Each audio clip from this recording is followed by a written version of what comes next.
Hello, my name is Dr. Usha Tummala-Narra, and I'm an associate professor in the Department of Counseling, Developmental, and Educational Psychology at Boston College.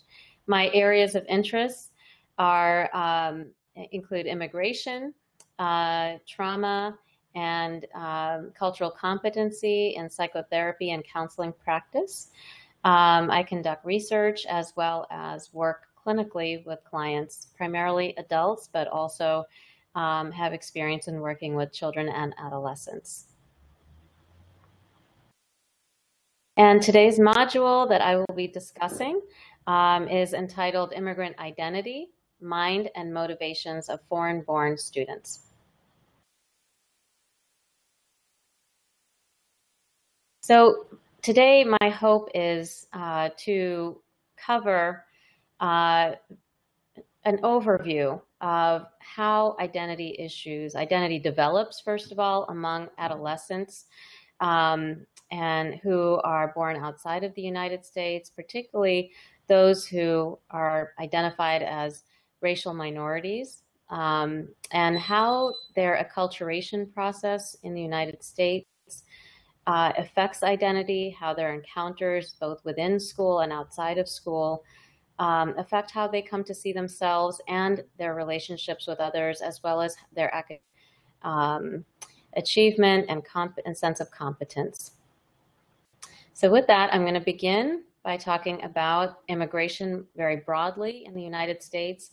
There are about 38.5 million foreign-born people in the United States, and we, as you know, that the United States is a land that is composed of people who are native, immigrants, and refugees, both forced migration circumstances as well as voluntary migration circumstances. There have been several waves of immigrants from various continents into the U.S., and about 11.4, this number has risen somewhat over the last couple of years, but it's kind of fluctuated up and down. At the moment, it's estimated by the Department of Homeland Security that we have about 11.4 million undocumented people. And there's several reasons for why people migrate to the United States. And I will walk through each of these very quickly. There's the search for work, and the work sector can involve various sectors like manufacturing, agriculture, the knowledge sector, the service sector. People also migrate due to war and humanitarian crises, political violence. We see the highest rates of internal displacement, as well as, so within countries, within the borders of a country, but also displacement across countries in modern history at the moment.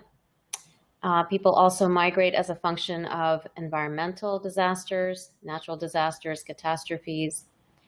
Here you see the floods in Pakistan several years ago that displaced many, many people, and we hear about this on an ongoing basis around the world. The biggest reason, however, the most popular reason for why people migrate to the United States is actually family reunification, to reunite with people who already live in the United States. And we see another trend here, which is a growing population of children of immigrants. So at this moment, particularly with racial minority immigrants, we see the largest growing population among children and adolescents. The vast majority of children of immigrants are first and second generation are citizens. So it is, in fact, a myth that we hear oftentimes that we have a lot of undocumented children that compose a majority. In fact, the majority are documented and are citizen children. However, if you look at this breakdown a little bit further, that we see that there's a mix of considerations to think about regarding immigration status. We have many mixed documentation families when oftentimes children are not aware that family members, such as parents or one parent or the other parent, may or both may be undocumented. However, the child is a citizen. So mixed documentation families are far more common than we realize. There also families that have ambiguous status. They might be in process of applying for a visa or temporary status. So we have an incredible variation in terms of immigration status and documentation, and which affect children's lives and adolescents' lives and how they come to see their sense of belonging in the United States. In terms of unauthorized children who are and adolescents who are undocumented, we have about 1 million plus some. There are several things to think about in terms of migration, even before a person arrives to the United States. And if we think about why children and adolescents migrate to the United States, many of the reasons I just mentioned around work, finding in search of work, or family reunification, we have to think about those specific reasons and how they may uniquely impact a child or adolescent's trajectory into the United States and making that transition. So perhaps in the case of a family reunification, it may be that having that family support is an important source of strength for the child as they cope with change, cultural shifts that occur in the process of migration. And in a different case, we might see that parental employment requires that both parents work outside the home for long periods of time, and the child or the adolescent is less likely to spend time with the parent as they acculturate to living in the U.S. So depending on each of these different circumstances for why youth migrate, that might lead to a very different trajectory in terms of how they come to see themselves and their experience here. We also have to think about the nature of the pre-migration context. Is this a context, did they migrate from a country where there was political violence, where there's war? Was somebody in their family persecuted? Did they witness violence, for example? And also, did they have access to supports and friendships in the country of origin, which they can no longer access once they have moved to the United States? So thinking about what the state of the pre-migration context might be, and does that mean, and is there a possibility for them to go and return and visit the country of origin or not? We also think about the separation from family, extended family, grandparents and relatives and friends, because in most cultures around the world, the family system does not include just the immediate nuclear family, but rather extended family and community members that serve as a day-to-day support for children. We also consider whether or not the child is separated from familiar cultural context and also linguistic context, social context. So is the child able to continue speaking a heritage language? Do they know how to develop friendships in English? And what is it that they are actually losing by this separation? And perhaps they're also gaining something else. So to look at sort of the losses and the opportunities that are incurred in immigration. And this is an important point. You know, immigrants are in the United States. They choose to come to the United States. I'm talking specifically about voluntary immigrants. Because of a hope for a better future for one's family, for oneself. And there are often adults and children both imagine that this new cultural contact is going to offer something deeply meaningful in terms of changing their life better, whether it's economically, socially, that it will provide something new and important, and also that oftentimes that it will be a safer environment. And then we, you know, as we think about how adolescents and children develop identity through the migration process, we then think about the post-migration context. So we have the pre-migration context before they move, and then once they move to the United States, what their experience looks like. First is the importance of migration for the whole family or for oneself. Oftentimes, children and adolescents are not necessarily focused on their own experience and what it's like for them to adjust to a new school or meet new peers, but rather they're thinking about the parents, perhaps aunts or uncles, cousins, siblings, the whole family, and how everyone is coping with these changes. So often the acculturation process is not just focused on the self, but rather the collective unit that is involved in the migration. Also in the post-migration context, people feel both optimistic about and that hopefulness that they feel of establishing a better future and a better home for themselves. But also this optimism is coupled or coexists with a sense of disorientation, sometimes disillusion, the disappointment that it isn't what they were told it might be like or what they imagined it would be like. So this is a psychological challenge for many immigrants, both adults, children, and adolescents, that they experience both that sense of hopefulness and the sense of disillusion. There's also the complexity of reuniting with parents from whom a child has been separated from. For example, there are many children who arrive later after their parents have secured employment in the United States, and then the child is sponsored to come to the U.S. And in those circumstances, often there are long periods of separation between the child and the parent, or the parents and the child or children. And when those children or the child arrives, it will take some time for them to adjust to reattaching to the parent, oftentimes because they have typically been cared for by extended family in the country of origin. So we have to consider these variations in when children and adolescents actually migrate, because each person's pathway can be quite unique. Another important change that occurs in the post-migration context has to do with children's sense of responsibility in translating both culturally and linguistically for their parents or grandparents or other relatives. And sometimes for members of their community that they're not biologically related to. In terms of this translation, both be a source of self-esteem and a sense of pride because the children are contributing and helping their family members. However, at the same time, it can be a source of stress where they feel the burden of having to be the link between the new cultural context and the origin.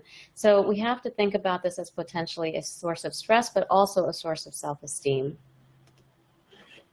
In terms of developmental outcomes that the literature in psychology has certainly documented, has to do, it really indicates, this particular set of research indicates several variations when it comes to educational trajectories. Sometimes we find that kids have had interrupted schooling, that they might not have had schooling for several months or even years in the country of origin because of disruption either within the family or within the community, or because of war, political violence, and other types of traumatic events. And so the problem of interrupted schooling is difficult because when a student arrives or a child arrives to the United States, they're often not placed in quite the appropriate place, whether it's the particular grade that they're placed in or with the classroom that they're placed in. So some of these students might be much older chronologically than in terms of their educational development. There are also challenges that that are socio-emotional in nature that relate to feelings of belonging that children struggle with in terms of not feeling like they belong necessarily. They might also experience different psychological symptoms like sad mood or anxiety in the process of trying to learn the new cultural context. So this is very important. The context in which they arrive to makes a very large impact in terms of all of these different issues that I'm talking about in terms of developmental outcomes. So when we think about psychological health as well as academic development and social development, we really have to consider what is the nature of the reception within the new context. So, for example, how are immigrants seen within the United States and perhaps within the region that they arrive to within the United States? And this model here is an ecological perspective that indicates several layers of our ecology, the system that we live in and function in day to day. And you'll see the multiple layers here involving the individual layer, the microsystem layer, the mesosystem layer, and so on. And generally speaking, these different layers within the ecology always interact with each other. So, for example, if I look at the individual level and I think about one particular characteristic which has to do with socioeconomic status, and I think about someone living in poverty, and how the lack of economic resources or limited economic resources can impact the microsystem, which might refer to a parent's workplace or the lack of employment or underemployment, and then how that might affect the parent's interaction with teachers and with other adults within schools. Are they able to communicate effectively with the school? Are they stressed economically? In other cases, are the parents working such long hours that they can't come into parent-teacher conferences, or they find that there's no help with childcare and they're limited in that way? So each of these systems affect each other. And if we think about the macro system, let me go back to the slide for a moment. The macro system, which you see the outer layer here, refers to the ways in which the larger culture or society approaches immigration and looks at immigrants. And so when we consider some of the prevailing ideas about immigrants in the country at this moment, we see several different things. This is one prevailing stereotype, and this is about illegal immigration and how illegal immigration is overwhelming the nation. And we hear a lot of rhetoric about this, certainly in our political climate right now with the campaigning for the presidential elections, in the primaries and beyond. And here you see a cartoon where on one side is the United States, on the other side of the fence is Mexico, and you see in the Mexican side of this border maps to the US being passed out to people, and then people coming through the fence to the US where you can find free lemonade, free education, jobs, and free healthcare. And you see images of stampedes also across the Mexico-US border. You see images of people, the idea that people who immigrate are taking the jobs away from real Americans. We also see images that reflect terrorism and frightening images that they're criminals. Another prevailing stereotype has to do with how immigrants change other people's lives. Like, for example, that you see in this image, the picture of the American flag with someone saying, "Why the hell should I have to press 1 for English?" So the idea that bringing immigrants into the United States or allowing immigrants into the United States would mean that it would shift the status quo and shift power of people in dominant communities.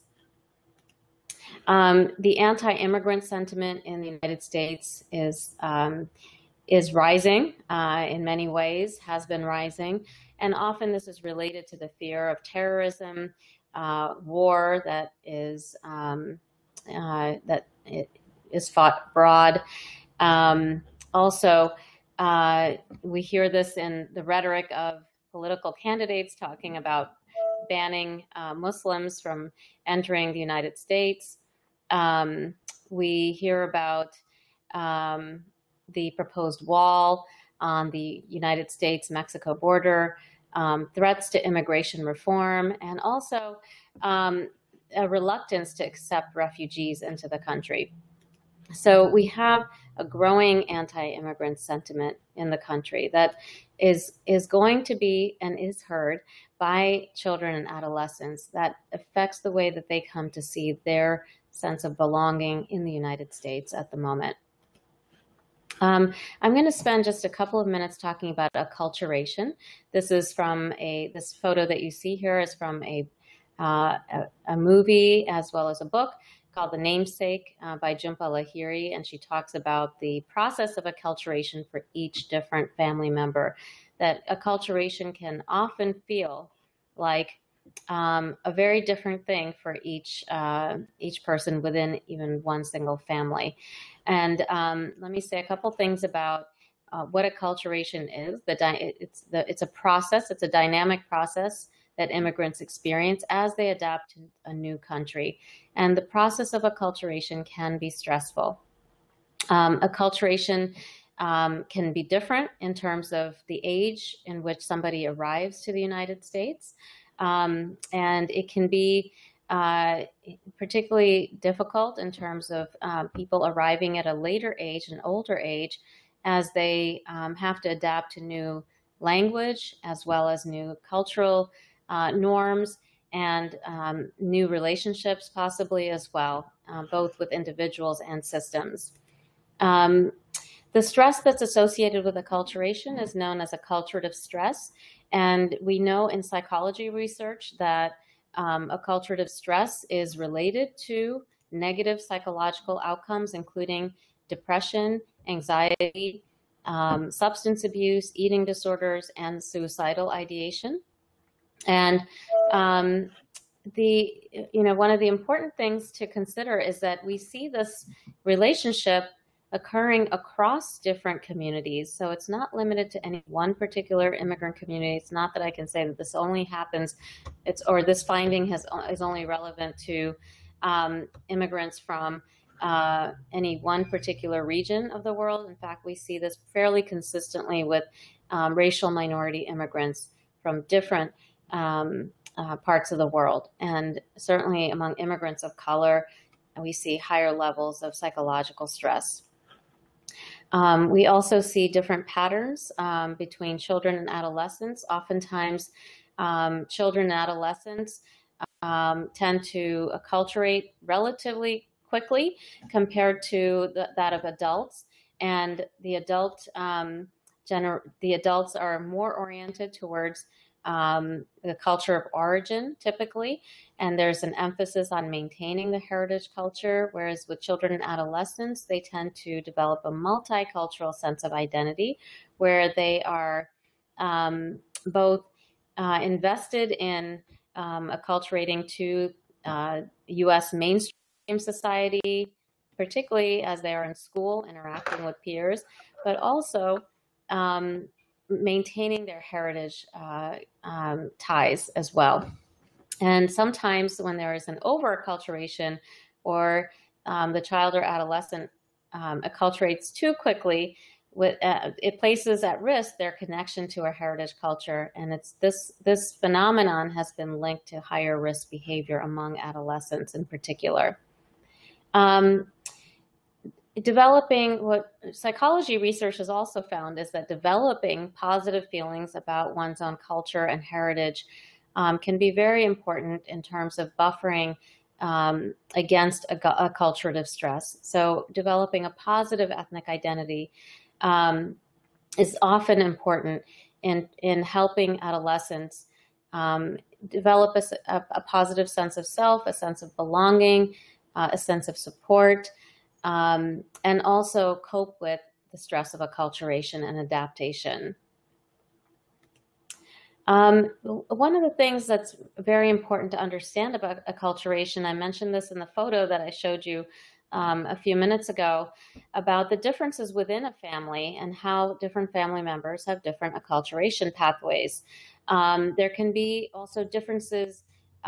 These differences are sometimes called acculturation gaps. So, for example, the parents oriented more towards the heritage culture, the children being oriented to the host culture. And what this is that it's not just simply a generational gap between parents and children, but it's also an acculturation gap. So it's that each generation actually has different cultural values, some that are shared and some that are distinct from each other, which can give rise to some conflicts. But these acculturation gaps are also influenced by the experiences of discrimination and stress coming from outside the home, which is often unspoken between family members. It's very typical that children and parents don't actually talk about some of these stresses that they're experiencing outside the home, which of course makes it very difficult then to have a strong sense of communication between them. And children may not turn to parents with their problems. They might even see the parents as an obstacle to achieving their goals in school or outside friendships. And immigrant parents then may have trouble understanding and communicating with schools, trying to figure out what is the right level of autonomy and supervision of the child or the adolescent in a new cultural context. So this becomes an issue for both parents and children. So here we have a photo of trying to figure out, with his mother and daughter, trying to figure out different expectations, like at what point do you let your child stay over a friend's house, for example, or at what point do you, is it okay for children to leave the home and physically live someplace else? And that varies from culture to culture, and the expectations around that might be quite different for the child, from the child's point of view as well as the parent's point of view. And we have to also think about the multiple systems in which the children and adolescents interact in.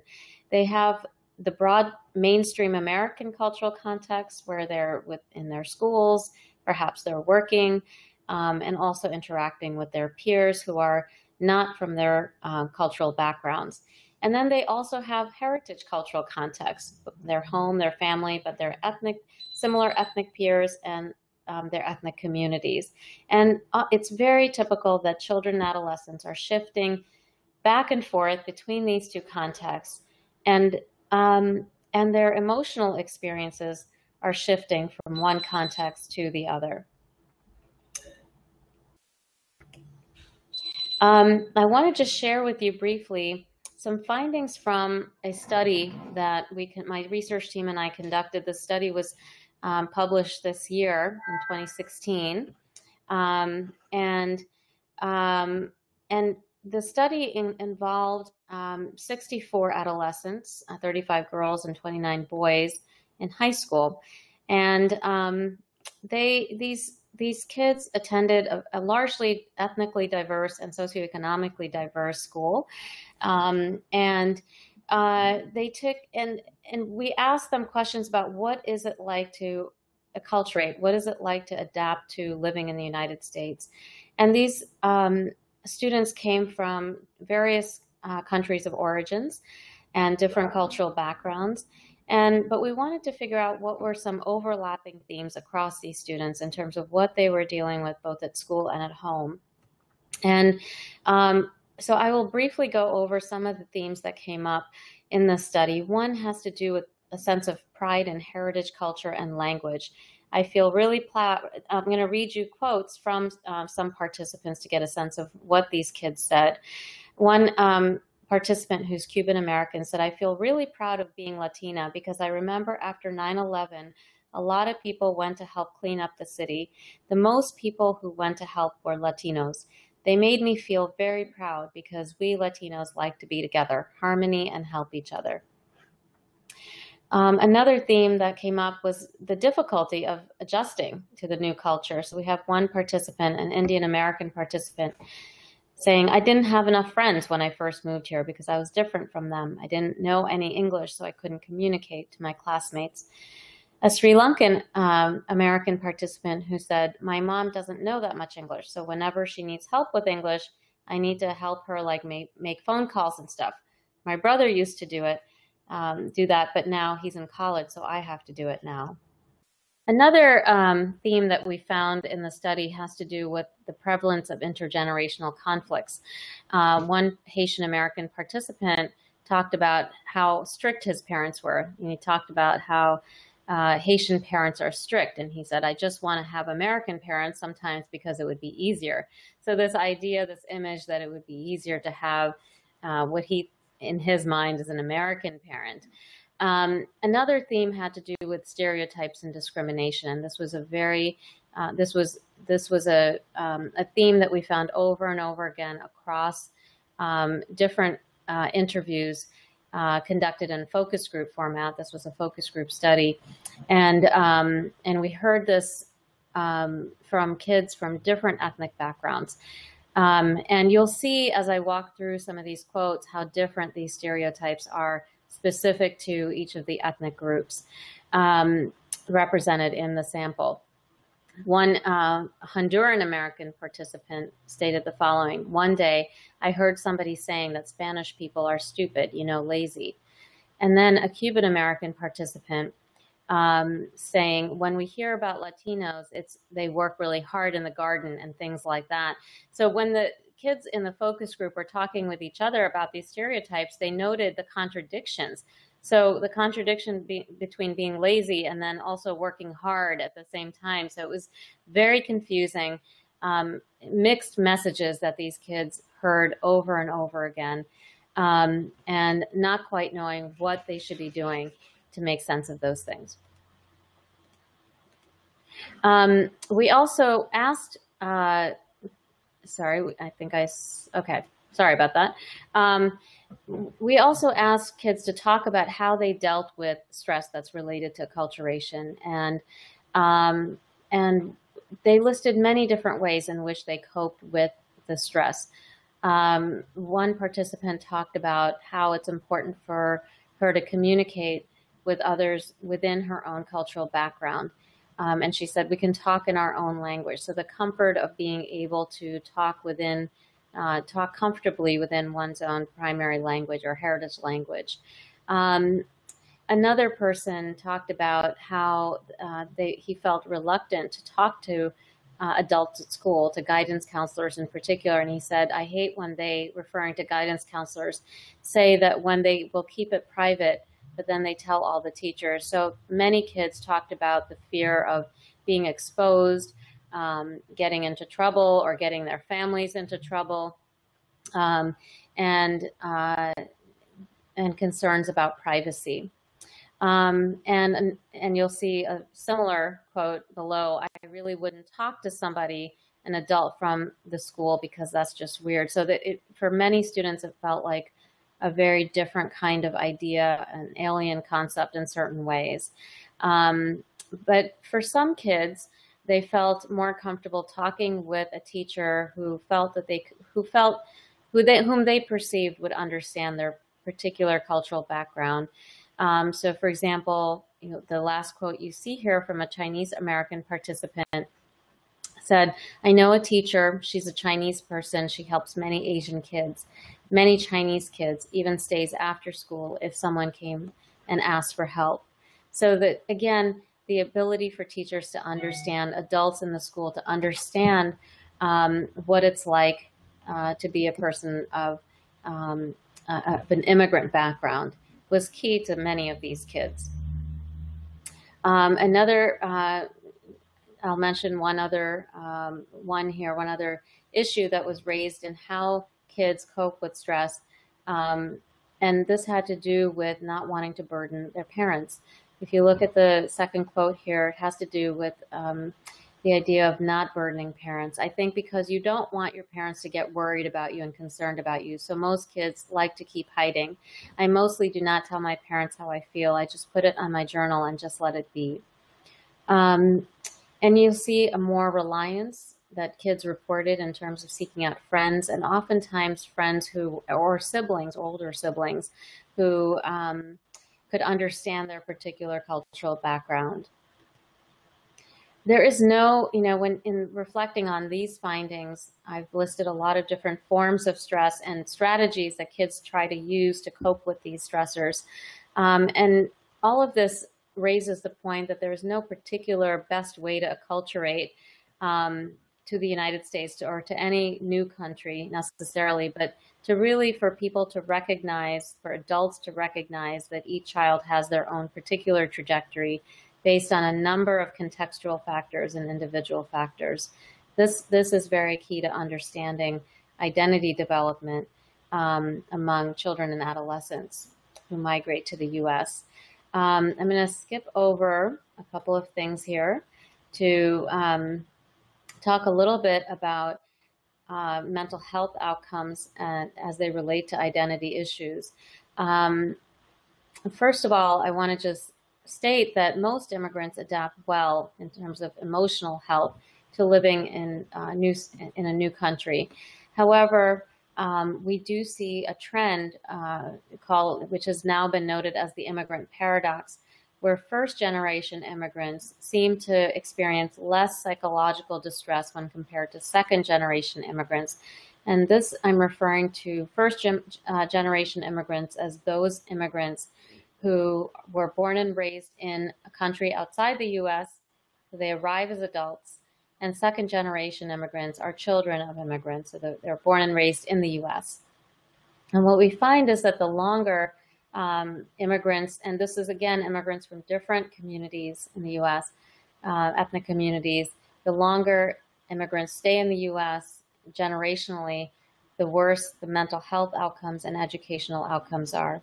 And so this may sound counterintuitive. However, we recognize that first and second generation immigrants have different, unique stressors that they each face. It's also common that psychological distress among immigrants, both first and second generation, are not noticed adequately, either by mental health professionals or primary care physicians or within schools. And many of the mental health problems that we see among immigrants can be linked to the stress of acculturation, discrimination, and traumatic stress. So exposure to interpersonal violence, political violence, and environmental trauma. So I'm going to move us, I'm not going to go through each of these specifically, but I do want to move to towards the end of my presentation today to talk about some recommendations based on the fact that we see both stress and resilience among immigrant communities and individuals. And in order to support children and adolescents in developing both academically, socially, and adjust to their new cultural contexts, there are several things we can keep in mind. First is developing safe spaces within and outside of the school context for dialogue, just talking about cultural adjustment and how the whole school context is involved in this process. So for example, the kids who were in our study, as I mentioned, this was a focus group study, and they were asked about what would they do differently and what would they want their school to do differently to help them with their adjustment to as immigrants. And one of the things that they talked about is just having safe places to talk about their experience, because oftentimes it's invisible to people around them, both in terms of what's positive and what's difficult and challenging.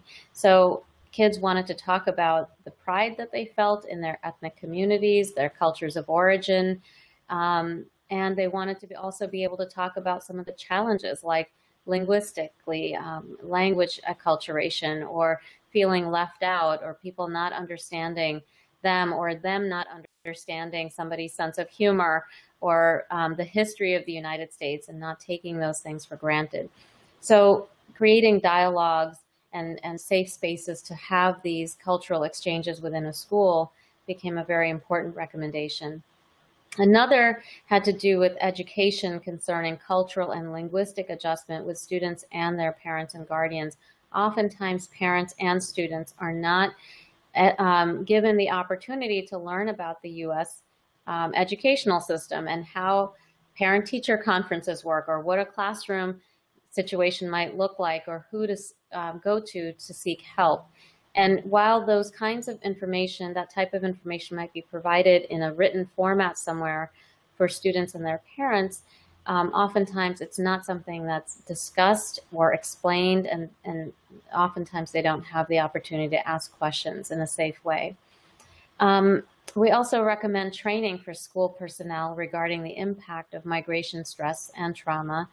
There's very little education typically that school personnel have in these areas, but having some education, some background and training and recognizing stress might be very helpful as well. And the next point has to do with accessing support by building some awareness in the broader school community about cultural adjustment and about emotional well-being and about accessing help. Because oftentimes kids don't know that they have places to go for help and that they can be heard or that they have a place to talk to somebody. And finally, addressing sociocultural barriers, like, for example, bridging school and family and student, having opportunities for students and parents or caregivers and teachers to communicate with each other more effectively, and teachers not assuming that family and parents are disinterested in communicating with them, but also trying to understand the family's context, whether it has to do with work or cultural values, and having an exchange in terms of understanding each other's context. This is going to help with addressing some of the barriers in communicating effectively across school and home. So those are some recommendations to keep in mind.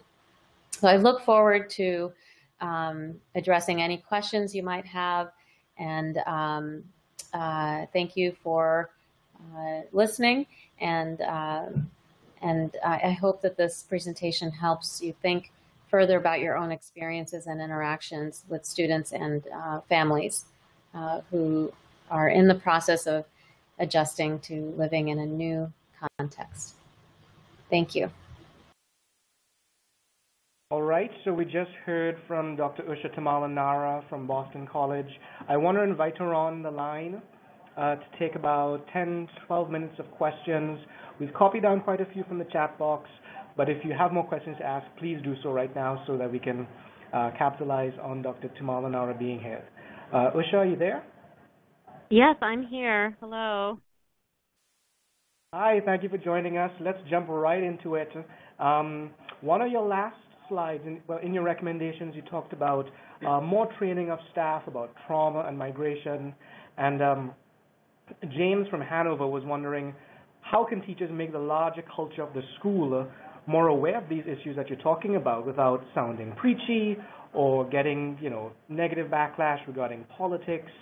We heard Federico Salas earlier talk about teachers who want to engage with immigrant students are seen as leftists and socialists. What advice would you give? Yeah, that's a really good question. I think so many of us struggle with how to present data, and I think the best way to do it, in my experience, is to present the actual facts, which there are many, as you can see, in terms of how immigration and experiences of acculturative stress, like discrimination, can actually impact and do actually impact kids and families, and certainly how that's related to academic achievement. So what I found helpful is to look at what have we already found in the research, and then if this research has been found across communities in the United States and across public schools in the United States, and so to take that information and maybe make it into a brainstorming dialogue rather than sort of coming up with all of the recommendations, but to have some recommendations of your own that you think might be best suited to your particular school context. And then to invite the administrators or whoever you're dealing with to engage in a dialogue to see what do they recommend in terms of dealing with these stressors, and make it an active dialogue and that involves multiple perspectives. It is definitely a challenge, and I completely empathize with that. And I do think, however, that it's important to bring in the data and show it to people and say that this is what people are finding, educators and psychologists or whoever, professionals are finding across the country, and that it's not limited to just one place, nor is your particular school context an exception either. I don't know if that gets to Right, the question. and I hope it does. Well, I think it's instructive, and however, teachers in particular, someone just commented that they might want to understand the students, just lack the basic information. And we both know that the teaching population in the U.S. is not reflective of the student population. It's about 83% white, and as a result, participants are wondering who can students therefore look to as role models in terms of teachers and counselors. So therefore, how can teachers at any level become more relatable and become those role models to the immigrant students? Are there any sort of universal techniques that they can employ? Yeah, I think when teachers, what I have seen with adolescents in particular is that when the teacher is already introducing material to help students think about diversity, for example, or think about immigration, or think about both the stress and the resilience that immigrants experience. When those things are already introduced in whatever context of the class that's possible, then it's an invitation for students to think about those issues, even though you may not see the immediate impact of that. But what I have found is that that's an indicator to students that this particular teacher is someone who is open to thinking about this or is interested in some of the things that might be relevant to my life. And so this, students gradually become, they know, they can feel out who seems more open and who seems more closed off. And if the teachers can actually introduce that material right into the classroom or in some kind of class discussion, that would be very helpful to the students. And is there any sort of role for the teacher you spoke about ethnic identity, is there any role for the teacher in promoting a healthier ethnic identity among immigrant students in the context of the classroom? Yes, I've worked in the project that I mentioned in the slides where you see some of the quotes from students in focus groups that we did. One of the things that the kids talked about is how they wanted to both express what they were going through, some of the challenges, but also they were interested in people being able to see what was positive in their lives, and what they wanted to celebrate their cultural heritage. They wanted to be seen and visible. And so I think the teachers can, really kind of find creative ways to, again, invite that into the classroom, to ask kids to think about it, not just the kids who are immigrants or ethnic minorities, but to ask every kid to think about something from their heritage and to share it, because kids, they want the positive aspects of their life to be seen as well as some of the challenges. Unfortunately, sometimes stereotypes that are negative, and even the so-called positive stereotypes like what you see with Asian Americans and the model minority idea, all of those can be quite harmful to the kids. They're not, they're typically based on distortions of their real lives. And so when kids are not exposed to actual, first-person accounts of what it's like to be a Mexican American or what it's like to be an Indian American, if kids are not exposed to hearing those narratives directly from people of those particular backgrounds, then these stereotypes actually can get worse. They perpetuate in people's minds.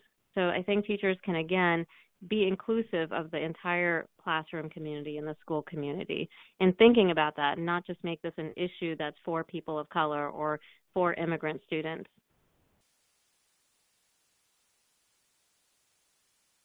And speaking of negative assumptions, there was a question about the teacher being able to address over-acculturation with students who are very actively trying to fit in, and therefore they, might get involved with bad role models, they might get involved with drugs or different things. And then we also have that tension, as you spoke about, between, the heritage identity, being very Americanized.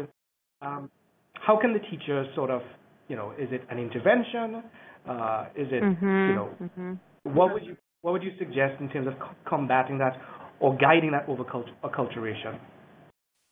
Yeah, this is a really tricky and very difficult, sensitive thing because on one hand, we don't say that there's one right way to acculturate, and it could be that a person, very reactively upon arriving to the U.S. within a year, you might see this, student really kind of trying to fit in, and as would be the case for many adolescents who are trying to find themselves and figure out where they belong.